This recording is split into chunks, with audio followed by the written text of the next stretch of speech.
Desde ahora y hasta las 20. Es momento de Animate.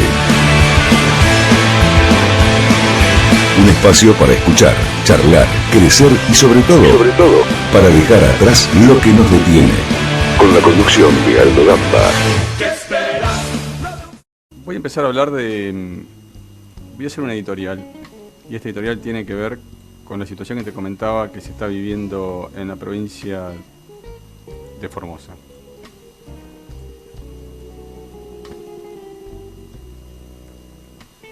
La provincia de Formosa es una provincia que es gobernada desde hace 26 años. Escuchá estos datos porque hay que fijar un contexto para poder entender. Hay que fijar un contexto como para poder discernir, para poder hacer un buen análisis.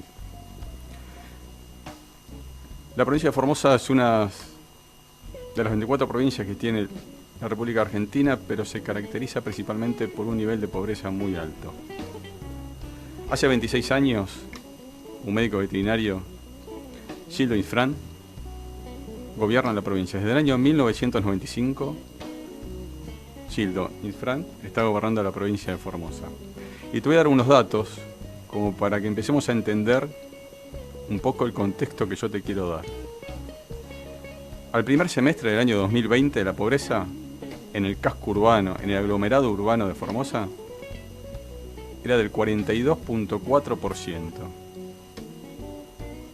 Una provincia de aproximadamente 250.000 habitantes, la mitad es pobre. 42.4% de la provincia de Formosa es pobre. Y por encima de la media nacional, con un crecimiento de 2.3%, ese crecimiento de pobreza e indigencia que tiene Formosa. La indigencia fue del 8.8% el año pasado, estos son datos oficiales del INDEC, y también creció el 1.2% con respecto al 2019. 7.000 personas pasaron a ser pobres en este aglomerado casco urbano que yo te comentaba.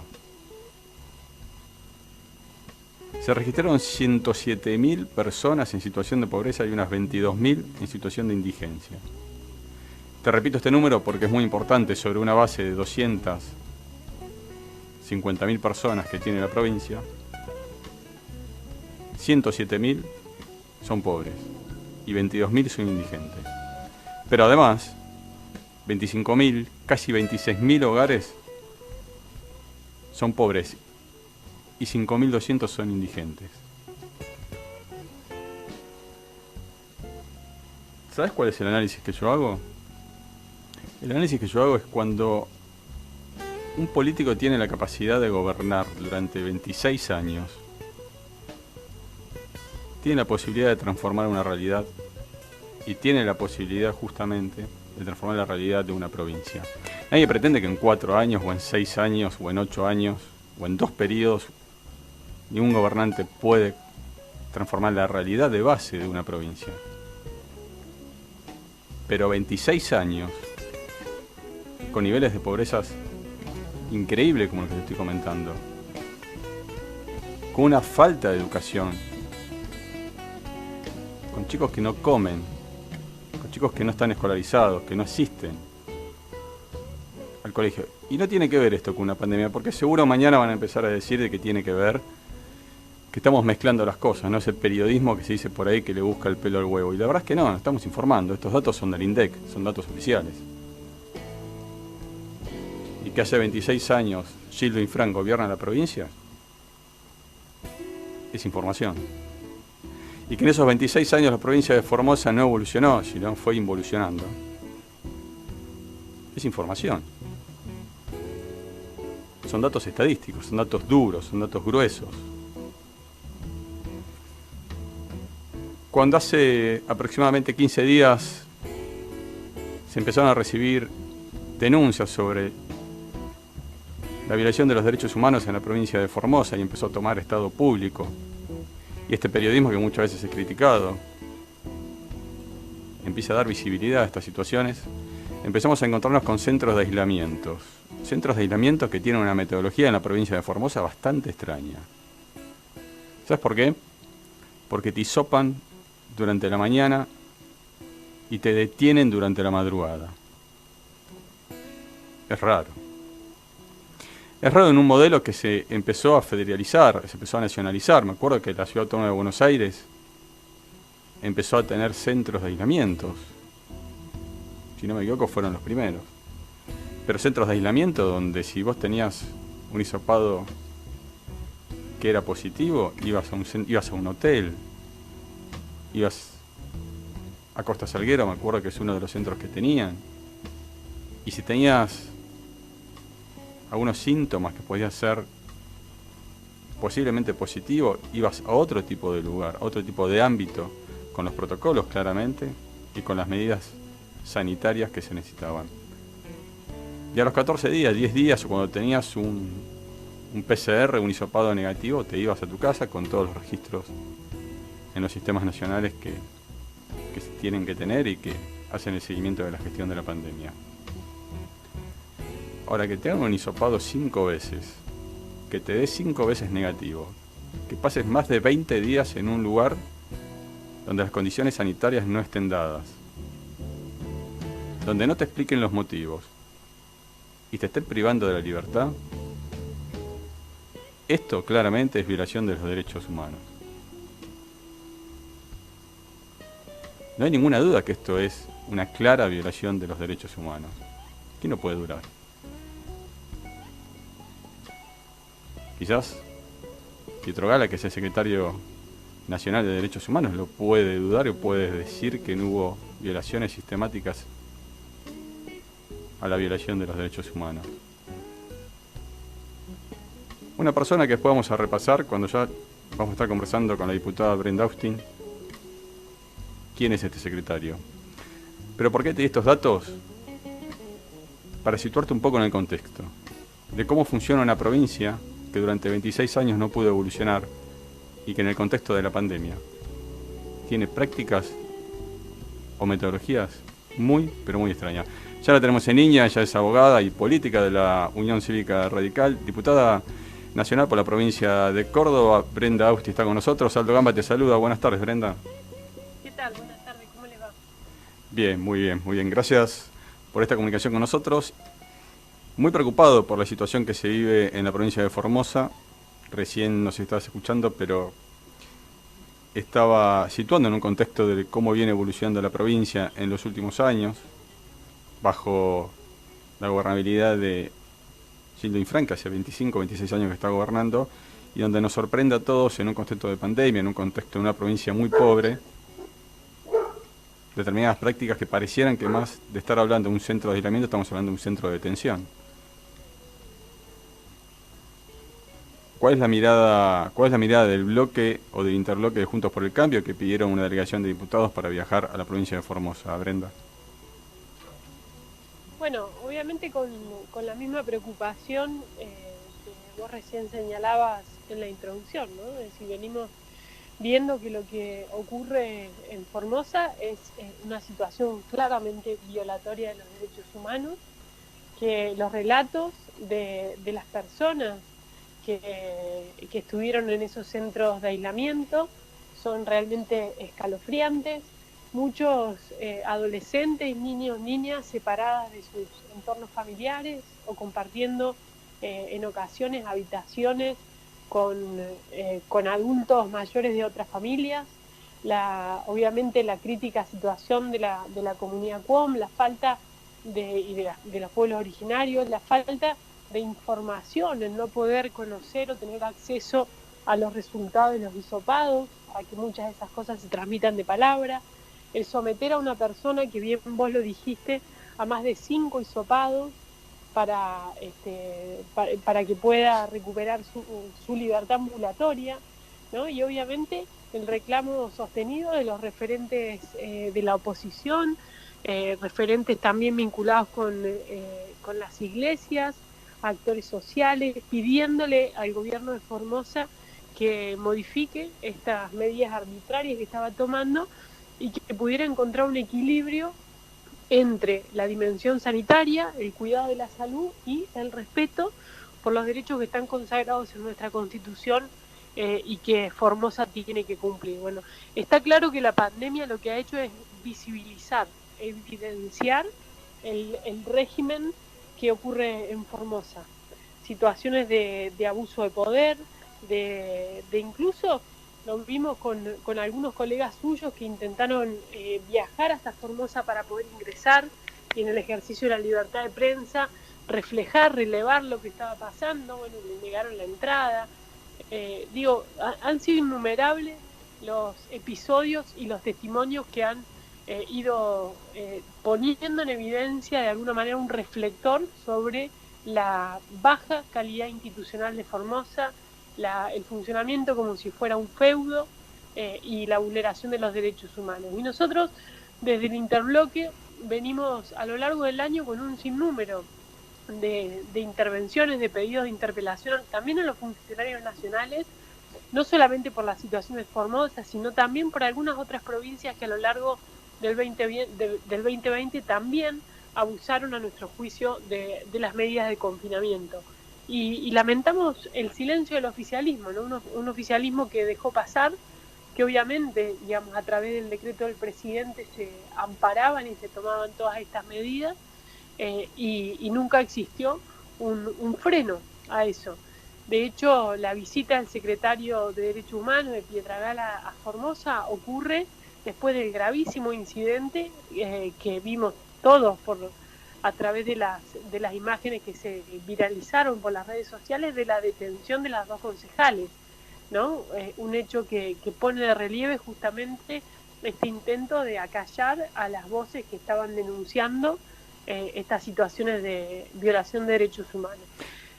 Brenda, ¿cuál es, perdón que te interrumpa, pero cuál es el rol? Yo estaba pensando, mientras te escuchaba, durante el año 2020, en una gestión de un hecho inédito mundial como es la pandemia y con diferentes miradas, porque yo creo que la Argentina en su gestión hizo cosas positivas y otras de pronto quizás no fueron tan positivas, pero lo cierto es que es muy difícil gestionar un evento como este en un país donde ya venía muy golpeado económicamente y con déficit institucional también. ¿Cuál es el rol que juega Santiago Cafiero, el jefe de gabinete? Porque que yo recuerde, él es el responsable de toda la coordinación con las 24 provincias respecto a las acciones que se llevan a cabo para gestionar la pandemia. Y en una situación tan delicada como esta, que estamos hablando de violación de derechos humanos en la provincia de Formosa, no se lo ha visto en ningún lugar y que haya tenido ningún tipo de opinión al respecto. Sí, efectivamente, digamos, él es responsable de la coordinación de un gabinete donde obviamente hay muchos actores que a nuestro juicio no han estado a la altura de las circunstancias. El primero, el Ministerio del Interior, que debió haber estado bregando porque las provincias no se conviertan cada una en un feudo tomando sus propias decisiones, ¿no? A una LOI obviamente con otra envergadura, con dificultades para transitar y circular por el país y sin reglas armonizadas. Lo vimos al inicio de la pandemia con la situación de los varados internos, que el propio Infran salió a desconocer y dijeron que era una construcción mediática. Bueno, yo recibí más de 10.000 pedidos a través de un formulario que hicimos para recabar la situación de aquellas personas que habían quedado durante la pandemia varadas fuera de sus hogares, y la situación fue realmente calamitosa. Entonces, obviamente que hay responsables, por un lado el Ministerio del Interior en su rol de coordinación, la Secretaría de Derechos Humanos en velar por el respeto de los derechos humanos, no solamente como una pancarta, sino como algo que tiene que tener vigencia efectiva. Lo vimos cuando denunciamos las situaciones de abuso policial en un montón de provincias. Córdoba obviamente no estuvo ajena a eso, ¿no? El asesinato de un joven por la espalda en un confuso episodio policial cuando salía de comer pizza con sus amigos, detenciones en algunas localidades porque no se correspondía al DNI del día que le tocaba salir, con personas que sufrieron violaciones o abusos por parte de las fuerzas de seguridad. Ha sido un sinnúmero de situaciones, todas las que hemos ido denunciando en el Congreso. ¿Y cuál es la responsabilidad de Cafiero? Bueno, él incumple con un mandato constitucional que es el de dar cuenta ante el Congreso, de asistir al Congreso para que la oposición y el oficialismo pueda hacerle llegar los cuestionamientos, las preguntas, los pedidos de informe y responder en nombre del gabinete que comanda, ¿no? Entonces, indudablemente que Santiago Cafiero, a mi juicio, digamos, no ha cumplido claramente con su responsabilidad, ha asistido pocas veces al Congreso y no cumpliendo con lo que manda la Constitución, que es el deber de asistir mensualmente de modo intercalado a cada una de las cámaras, ¿no? Así que esperamos que todo esto se convierta en un aprendizaje para que el año que estamos comenzando sea distinto. Que no crean que están por encima de la Constitución, que no sigan pensando que la Constitución está en cuarentena y que cumplan con el deber que tienen de, por un lado, rendir cuentas ante el Congreso, pero sobre todas las cosas cumplir con la Constitución y hacer cumplir a las provincias, a los municipios, y hoy en particular a la situación crítica que atraviesa Formosa con lo que señala nuestra Constitución Nacional. Creo que esa es un pedido unánime que venimos haciendo hace tiempo y que obviamente nos genera una enorme preocupación. Brenda, te invito a escuchar a vos y a nuestra audiencia. Horacio Pietragala, en el cargo de secretario de Derechos Humanos de la Nación, nos decía esto.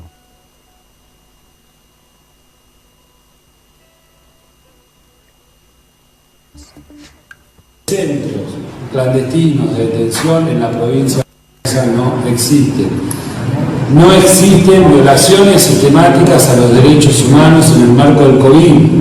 No existen violaciones sistemáticas a las violaciones de derechos humanos en el marco del COVID.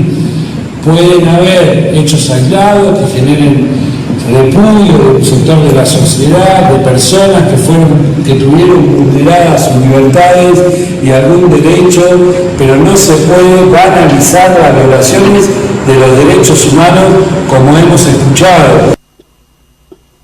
Bueno, no sé si salió bien al aire, se escuchaba muy bajito, Brenda, pero era el audio de la conferencia de prensa que daba el secretario de Derechos Humanos de la Nación diciendo de que no existe una violación sistemática de los derechos humanos, aunque puede darse alguna que otra violación de privación de libertad. Entonces yo te quiero preguntar, como en mi rol de periodista, a Brenda, y vos como representante de uno de los tres poderes, ¿cuáles son los derechos humanos a los que se refiere el secretario y cuáles son los derechos humanos a los que se refieren los gobiernos? Porque yo creo que si a vos te privan de libertad, estamos hablando de los derechos humanos. Cuando no hay acceso a la justicia, tuvimos un año 2020 donde no hubo acceso a la justicia. Tuvimos un año 2020 donde el Congreso prácticamente estuvo paralizado, lo hemos vivido, lo hemos visto. Cuando no hay acceso a la salud pública, cuando no hay acceso a la educación, ¿hay violación de derechos humanos? Yo no tengo ninguna duda de que hay violación a los derechos humanos, desde la dimensión que es la única que quizás Pietragala puede ver, que es el abuso de poder, en los casos que recién mencionaba con fuerzas. Nosotros hicimos un relevamiento detectando las situaciones en distintas provincias argentinas y realmente es escalofriante cuando vemos el raconto de casos. Hubo violación a los derechos humanos incluso en situaciones muy dolorosas donde se le negó la posibilidad de acompañar a un familiar que estaban en situación crítica de salud, prontos a fallecer, que también obviamente tuvieron mucha repercusión nacional, violaciones a la libertad de circulación con decisiones o criterios absurdos, digamos, con detenciones arbitrarias. Entonces, yo creo que el secretario de Derechos Humanos le hace un flaco favor no solo al gobierno, sino al cargo que él ocupa, a un rol donde debería ser el primero en estar recorriendo las provincias, en estar recorriendo Formosa, en haber recorrido San Luis, en visitar aquellas localidades y lugares donde se estaban produciendo situaciones de abuso de poder, y lejos de hacer eso, lo único que hicieron fue proteger a sus gobernadores. Él asistió en la única oportunidad que fue al Congreso de la Nación, justamente a raíz de todas estas situaciones de abuso de las fuerzas de seguridad, simplemente a prometer el envío de una ley que iba a frenar estas arbitrariedades. Bueno, todavía la seguimos esperando. Y obviamente que en el caso de Formosa es indefendible lo que él dijo en la conferencia de prensa. Primero porque todos vimos cómo Infran preparó la escenografía, cómo empezó a levantar los centros de aislamiento, a movilizar a la gente, para tratar de crear un cuadro de situación diferente al que habían estado viviendo hasta ese momento los formoseños y que estaban denunciando distintas fuerzas sociales y políticas en Formosa. Le prepararon una escenografía y él fue a cumplir un papel que es a legitimar la tarea que venían llevando adelante, porque él dijo dos cosas, digamos, dijo la parte que ustedes reproducen de que no hubo violaciones sistemáticas a los derechos humanos, y también dijo no son centros clandestinos de detención. Parece que esa sería el único lenguaje que él entiende, digamos, en el que se puede hablar en términos de derechos humanos. Nadie dijo que eran centros clandestinos de detención, porque obviamente estaba ocurriendo a la luz del día. Lo que se decía era que eran centros de aislamiento que estaban violando los derechos humanos de las personas, a quienes obligaban en algunos casos a permanecer durante casi un mes allí, con situaciones absolutamente infrahumanas, en los mismos lugares personas habiendo sido contacto estrecho, con riesgo de ser COVID positivo, y personas cuyos hisopados le venían dando de manera reiterada negativos. Bueno, digo, todas esas situaciones, esos matices, ese montón de denuncias que son las que nutrieron además la denuncia que presentamos ante la Comisión Interamericana de Derechos Humanos, para que intervenga, para que monitoree, para que se dé su opinión, las denuncias que relevó Amnistía Internacional, las denuncias que llevaron adelante a más de una decena de curas y padres de distintas iglesias, ¿no? Son todas ejemplos claros de que en Formosa lo que se vivía era un avasallamiento de los derechos de los ciudadanos. Y si eso no es una violación de los derechos humanos, ¿qué es? ¿No? ¿Cuál es el rol del secretario de Derechos Humanos? ¿Intervenir cuando estemos frente a una situación calamitosa, o poder detectar los abusos de poder al que está siendo sometida la ciudadanía, actuar a tiempo, ejercer su rol y también invocar la actuación de la justicia para que cumpla su tarea de que se respete la Constitución Nacional, ¿no? Yo realmente hemos quedado muy sorprendidos con sus declaraciones, con su rol. Nosotros ya lo conocíamos porque fue compañero nuestro en la Cámara de Diputados unos años, y realmente su comportamiento ha dejado poco que desear, ¿no? No ha sido ni un diputado ejemplar, ni mucho menos, siempre dirigiéndose con una actitud de mucha prepotencia, de mucha violencia. Lo vimos en aquellas imágenes ante el presidente de la Cámara, ante sus compañeros de comisión, pero ahora lo que estamos viendo en el ejercicio de este rol, realmente lo mejor que podría hacer el presidente es pedirle que dé un paso al costado y ponerle al frente una secretaría tan importante a alguien que esté dispuesto a velar por el respeto y el cumplimiento de los derechos humanos en Argentina. Justamente, Brenda, para poder entender el comportamiento de Horacio Pietracabra, como vos decías, con antecedentes que la verdad son calamitosos. Recordemos que la provincia de Jujuy golpeó a un policía que custodiaba los tribunales mientras se juzgaba a Milagros Salas, que cuando fue funcionario en la provincia de Santa Cruz y ante una represión brutal a docentes que venían defendiendo su salario, se manifestaba diciendo, bueno, la represión depende del lado que uno lo mire, y este hecho que vos recién comentabas o hacías referencia cuando se increpaba a Emilio Monzó, presidente de la Cámara de Diputados, fue filmado y fue grabado donde él sustraía una lapicera. No importa, digamos, el objeto en sí, sino la argumentación y el fundamento que después dieron sus colegas del bloque. Entonces, una persona que supuestamente puede hablar de derechos humanos porque lamentablemente él o sus padres estuvieron en un centro clandestino de detención, quizás esa es la mirada que él tiene con respecto a estas situaciones, pero no una mirada integral y acabada de lo que tiene que ver justamente lo que hablamos nosotros de la violación de los derechos humanos, lo que tienen que ser los derechos humanos. En este momento en Argentina, y a tu mirada, ¿hay democracia en Argentina? Bueno, yo creo que sí, que hay democracia, ¿no? Lo que no quita es que justamente en democracia cada uno tiene que cumplir con su función. Y para que esa democracia no se vea debilitada, sino que se vea fortalecida, el equilibrio de poderes tiene que funcionar. La justicia tiene que animarse a cumplir con su tarea y no tiene que ser una adicta del oficialismo de turno, ¿no? Recién veíamos hace unas horas un juez de la Ciudad de Buenos Aires citando una audiencia ante el pedido de uno de los gremios que se resisten a volver a las aulas. Y yo me preguntaba, digo, ¿cuándo, frente a la enorme cantidad de amparos que presentaron los padres, los mismos estudiantes, para que se les garantice el derecho constitucional a aprender, el derecho a la educación? Bueno, ¿qué hicieron los jueces, no?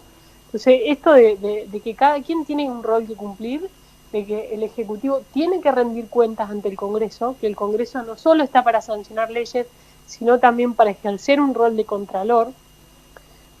Celebramos que después de muchos meses de estar pidiendo, por ejemplo, la presencia del Ministro de Salud, mañana, en principio, va a estar asistiendo a una reunión informativa, cuestiones que son básicas del funcionamiento de una democracia sana, ¿no? Entonces, yo creo que el gobierno tiene que dejar de comportarse con tanta soberbia y empezar a buscar construir consensos más amplios y, sobre todo, informar, dar cuenta ante la ciudadanía, ante el Congreso, ante la justicia, cuando así corresponda, de la tarea que lleva adelante.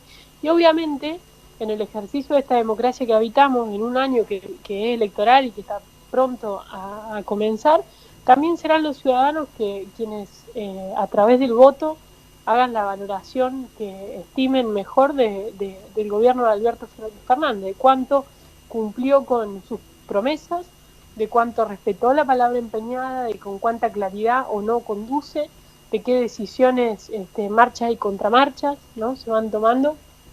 Y esto, por supuesto que tiene que ver con el contexto de la pandemia, pero también la excede, ¿no? Decisiones que tuvieron que ver con acumular poder, que vinieron allá con la primera ley que mandaron, que fue la de emergencia, la declaración de las 9 emergencias. Bueno, son el modelo que no queremos repetir, ¿no? Y los resortes que tiene nuestro país para corregir eso son las elecciones, y hay que defenderlas, me parece, con uñas y dientes, como el resorte que tiene la ciudadanía para corregir el rumbo cuando cree que no se están tomando buenas decisiones. Yo te voy a decir algo en ese sentido, discrepo en cuanto al concepto de la democracia. Yo creo que los argentinos, por eso también tenemos arraigado un concepto de derechos humanos que siempre nos generan ese reflejo de la dictadura, y uno no piensa que cuando hablamos de derechos humanos tenemos que estar hablando del acceso al cumplimiento de necesidades básicas como puede ser la seguridad, la salud, que no haya tantos niños que estén en la República Argentina sin comer, sin tener un sistema público educativo que esté respondiendo a las necesidades del siglo XXI. Y en una democracia, ¿no?, en una república con el claro ejercicio de los tres poderes que hoy no están funcionando, porque en el 2020, ¿quién tuvo acceso a la justicia? Claramente no hubo acceso a la justicia en 2020. Pensemos en aquellas personas que no viven en el AMBA y que tampoco tuvieron acceso a la justicia. Hay muchísimas personas que no pudieron acceder a la justicia, a ningún tipo de reclamo, y mientras tanto sí se veía que la justicia funcionaba, como vos decías, para un sector quizás elitista de la sociedad. Y el martes pasado hablábamos con un docente, director de una escuela rural en la provincia de Misiones, en la localidad de San Pedro. No tienen recursos, no tuvieron acceso a la educación bajo ningún punto de vista. Uh-huh. Entonces, yo creo que hoy no tenemos un funcionamiento democrático como realmente se establece, más allá del contexto de la pandemia. Coincido plenamente. Coincido en que no tenemos un funcionamiento democrático como deberíamos. Coincido en que estamos en un proceso de deterioro institucional. Basta ver los informes que se recibieron sobre el índice de percepción de la corrupción, como Argentina en solo un año retrocedió todo lo que habíamos logrado mejorar en los 3 años anteriores, y retrocedió varios escalones respecto a países de la región, en parte por el manejo de las cuentas públicas por el COVID, la concentración de poder, etcétera. Pero creo que todavía seguimos teniendo el resorte más importante, que es la posibilidad de ejercer nuestra tarea, digamos, desde el rol del contralor, pero fundamentalmente como ciudadanos y ciudadanas ejerciendo el derecho al voto, que es la señal más fuerte, digamos, en ese proceso de construcción de poder, y que tenemos que seguir bregando porque nuestra democracia sea mejor, porque efectivamente tenga un equilibrio de poderes, porque la justicia cumpla con su tarea y no le tenga miedo a los actores de turno que pretenden presionar y apretar para que se tomen decisiones. que el Congreso efectivamente, como vos lo señalás, sirva para ejercer ese contrapeso, ¿no? Es decir, hay mucho por mejorar todavía, pero creo que la mejor manera, digamos, de honrar nuestra democracia es poder identificar estas situaciones de abuso y trabajar para revertirlas desde los recursos y las herramientas que también nos da la democracia. Esperemos entonces que la Corte Suprema de Justicia pueda resolver que sea la justicia federal y no la justicia de Formosa quien investigue las grandes cantidades de denuncias de violación de derechos humanos, porque suena hasta muy gracioso que quien es denunciado, que es el gobernador de la provincia de Formosa, sea la propia justicia formoseña quien investigue esas denuncias y no justamente la justicia federal. No, absolutamente, una justicia adicta, digamos, acólita a un poder que lleva décadas enquistándose, y ojalá la Corte tiene que cumplir un rol clave en esto de dar señales nítidas de defender la Constitución. Y acá no están en juego cuestiones que no sean competencia de la justicia federal, porque lo que está en juego es la Constitución Nacional. Soy reiterativa con esto porque creo que es importante dejar en claro que el gobierno no puede seguir funcionando como si la Constitución estuviera en cuarentena. Tienen que cumplirla y el Poder Judicial tiene que hacerla cumplir. Así que allí va a estar dirigida toda nuestra energía. Seguramente en el día de mañana va a estar viajando una delegación de nuestro interbloque, encabezada por las autoridades de la Comisión de Derechos Humanos y la Comisión de Libertad de Expresión, para hacerse presente en Formosa y recolectar una vez más estas denuncias en primera persona de parte de aquellos que se han visto avasallados por el régimen de Infran, y que esto sirva como un insumo más para que no solo se detenga lo que están haciendo, sino que además los responsables respondan ante la política, ante la justicia y ante los ciudadanos por lo que están haciendo. Brenda Austin, diputada nacional por la provincia de Córdoba, muchísimas gracias por estos minutos, muy clara tu interpretación de los hechos y esperemos que esta comitiva que está viajando a la provincia de Formosa tenga los resultados que todos deseamos. Bueno, ojalá así sea, gracias por la comunicación y a disposición.